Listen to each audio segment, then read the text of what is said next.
કે શું ખરેખર કોઈ એવા પવિત્ર સ્થાન પર દર્શન કરીએ અને દર્શન જેવા પરિપૂર્ણ થાય એની ત્રીજી ચોથી મિનિટથી આપણા જીવનના રસ્તા ઉકલતા જાય. અને માર્ગ છે ઓમકારધામ તીર્થમાં પ્રતિષ્ઠિત બિરાજમાન શ્રી ક્ષેત્રપાળવીર. એક રવિવાર તમે દર્શન કરવા જશો ત્યારથી તમારા પ્રશ્નો ઉકેલવાના શરૂ થશે અને 7મો રવિવાર તમે પૂર્ણ કરશો તે પહેલાં તો તમારા પ્રશ્નોના સમાધાન થઈ ચૂક્યા હશે. ઓમ પ્રભમ ક્ષેત્રપાળવીરાય રક્ષામિહ મહ નમઃ.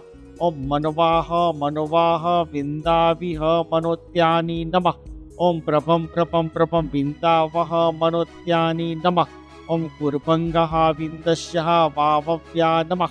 ઓમ દવ્યામહ વિંદવ્યઃ કુર્વામહ નમઃ. ઓમ શ્રી ક્ષેત્રપાળવીર રક્ષા વિંદ વિંદ વિંદ વિંદ મહાસિદ્ધ નમઃ. ઓમ નમઃ.